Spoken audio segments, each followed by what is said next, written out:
Hi Collective, Divine Feminine Channel, DFC. Please like, share, subscribe. Tell your friends about my channel. Share a link, drop a comment. Share a link. Yeah, share a link and drop a comment and also drop a like. Thank you for being here. Another intuitive message coming out is, and it's just about how to know if you are not on the same vibrational frequency as someone, or you're trying to date someone that is not in vibrational alignment or energetic alignment with you, and some of the weird signs and synchronicities that come along the way. Okay, Spirit just said one. If you see the 666, I mean, that's screamingly obvious, but if you start seeing that number a lot, or things are happening 6, 6, and then 6, not that this person is the devil or Satan, but they may just not be on your wavelength. Okay, that's one. So, and you need to look up angel numbers. You might start seeing like a lot of numbers, like a number that is an inverse of itself. Like you see 11 and then 11 below it, almost like a mirror image kind of thing. And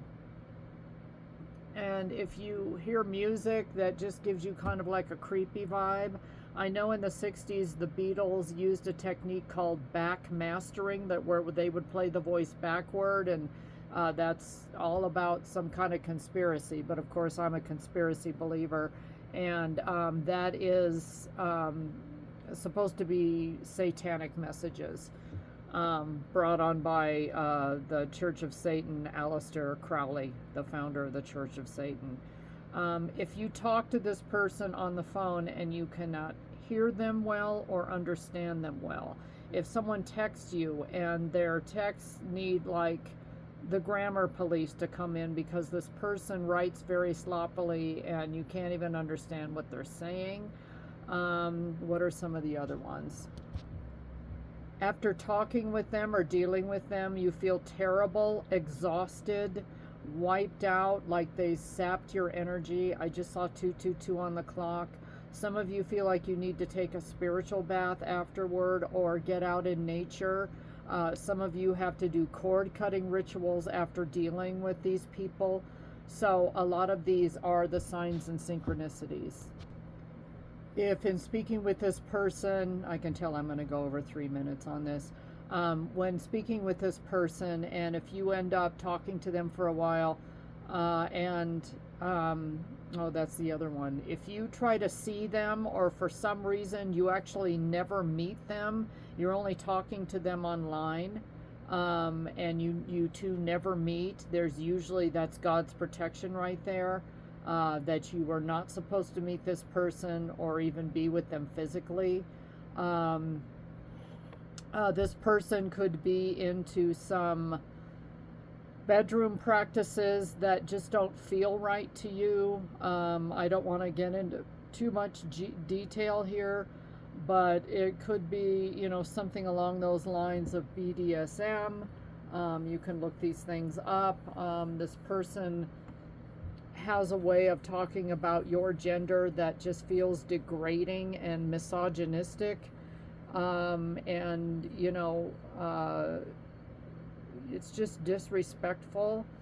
When you do talk to them, you get the feeling that they're talking to someone else, because a lot of their answers either flat out are not answers to questions that you ask them, but they could be talking to someone else, or they're talking to you as if, and let's say you've known them for 6 months or something, and they answer something, but they answer you like you don't know the name of their dog or something. You know what I mean? It's just like, and you're kind of like, you know, you're talking to me, right? So just weird stuff like that. That could also be, and you've got to watch out for signs and symptoms of somebody that may have a substance abuse problem, like they don't sound quite right on the phone. Of course, if they're slurring their words and other things like that, or they just start saying things that are like grossly inappropriate or totally off the wall, and you think they might be high or under the influence of some kind of substance, that's always a clue. Gosh, I had another one. Hang on. And this is like online stuff too. If they don't match their picture, and I mean, this is probably online dating 101, and people are like, what does this old grandma have to say? Well, this old grandma's been around the block a few times, so I just want to put this stuff out there that it may help somebody. But yeah, they answer inappropriately as if they're talking to someone else, and you know them better, but it's just like a weird answer, or the focus becomes all about them.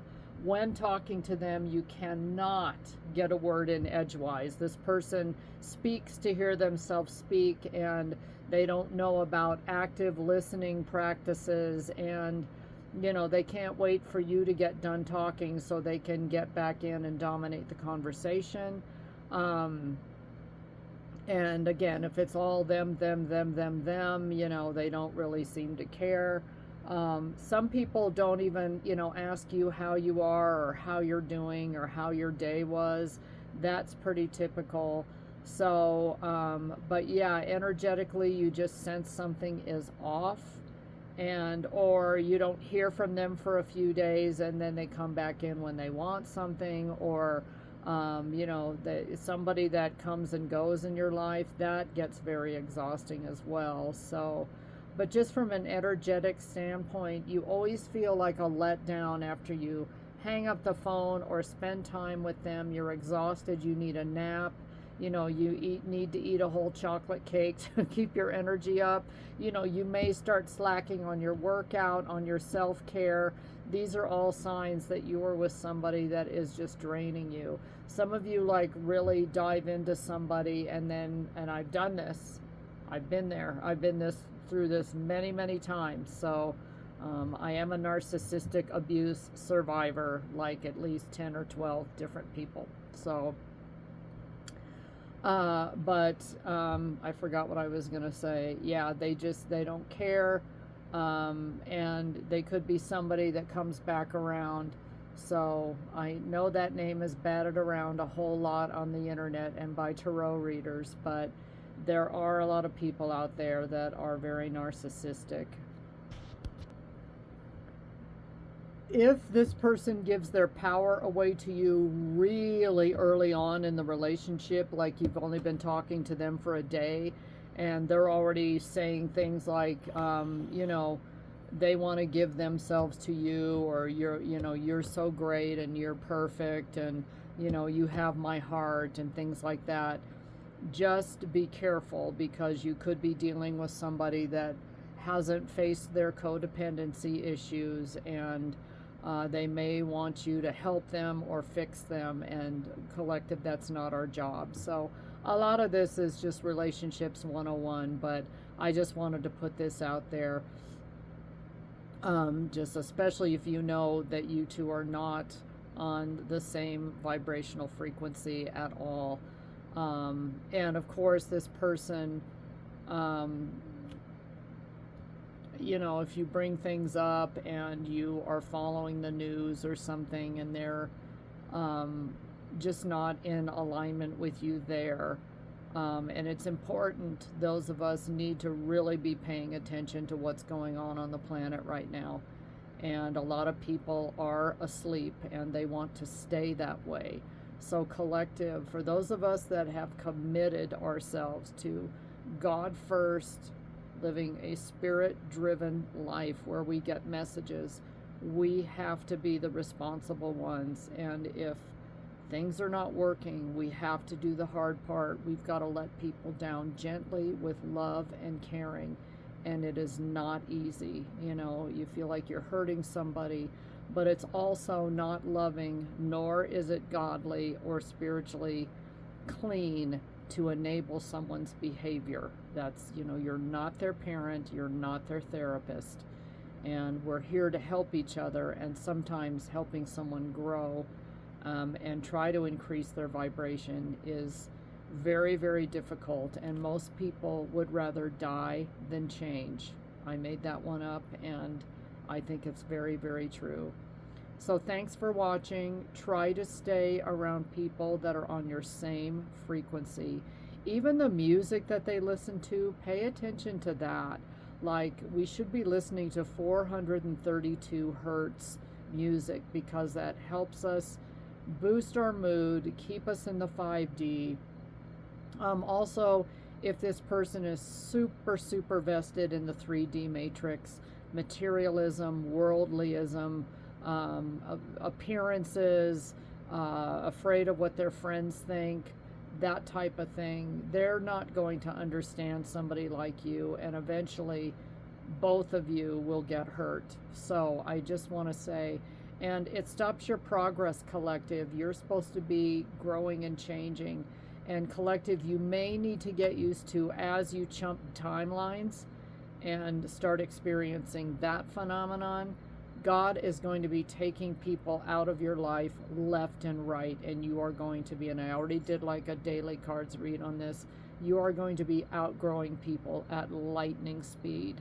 So if you're like me trying to find somebody, it's like a needle in a haystack. So, but just keep high vibe, stay in the love vibration, just try to show up and do your best, and ask for guidance on a daily basis. What is the most loving action you can take toward people?